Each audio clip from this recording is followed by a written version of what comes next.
प्यारे दर्शकों, आप सभी का हमारे चैनल में स्वागत है। धर्म से जुड़ी वीडियो देखने के लिए हमारे चैनल को सब्सक्राइब और लाइक करें। धन्यवाद। प्यारे दर्शकों, अगर आपने वीडियो का इससे पहला भाग नहीं देखा तो इस चैनल पर जाकर देखें। धन्यवाद। पिछली वीडियो में हमने देखा कि साखी अजिते रंधावे की, और अब आगे हम यह दुआ करते हैं कि प्यारे दर्शकों के ऊपर वाहिगुरु कृपा करे। सभी प्रेम से बोलो वाहिगुरु। अगर आप गुरु जी से प्यार करते हो तो वीडियो को पूरा देखें। धन्यवाद। वह शक्ति आपका ही प्रत्यक्ष रूप है।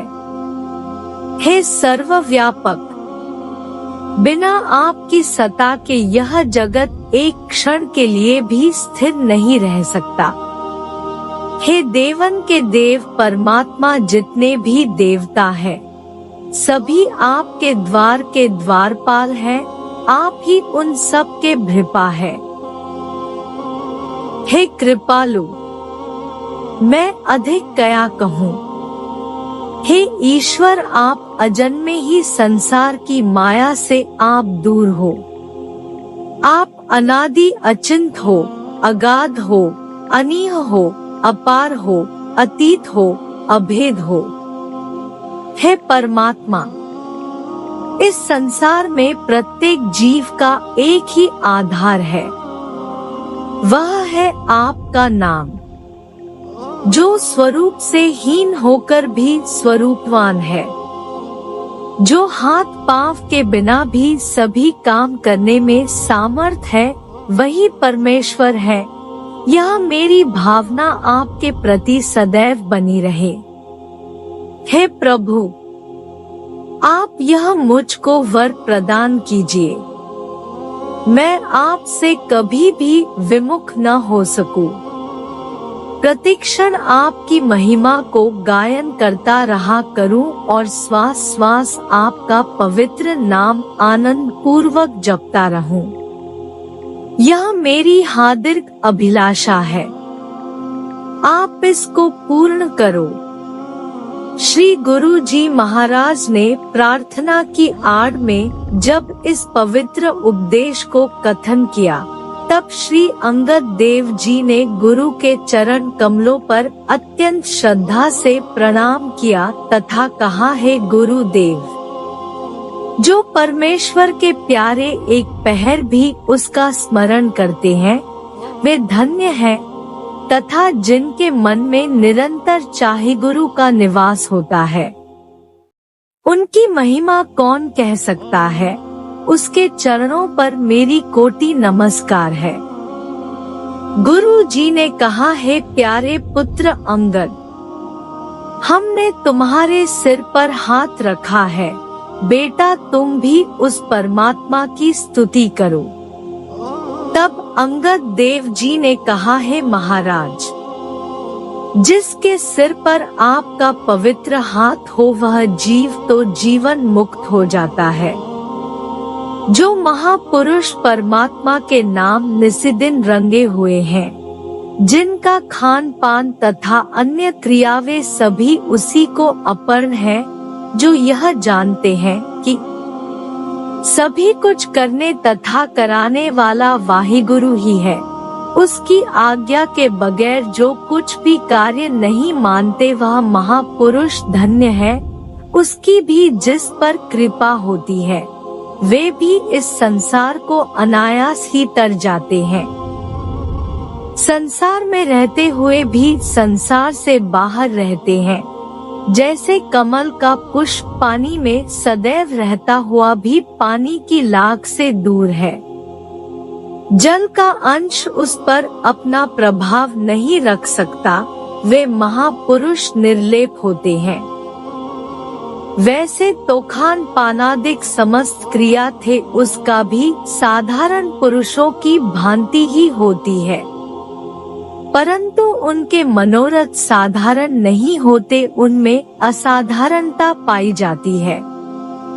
वह असाधारणता प्रत्येक दृष्टिगोचर नहीं होते, उसे देखने के लिए भी दिव्य चक्षु की आवश्यकता है, तथा वे दिव्य चक्षु आप जैसे महापुरुषों की ही कृपा से प्राप्त होते हैं।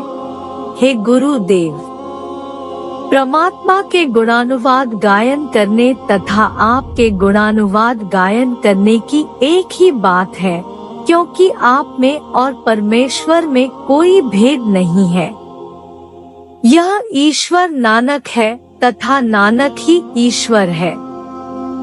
जैसे जल और जल की तरंगे तो सही है, केवल नाम का ही भेद है। वह भेद भी पदार्थ रूप है, जैसे किसी ने पानी कह दिया और किसी ने जल कह दिया।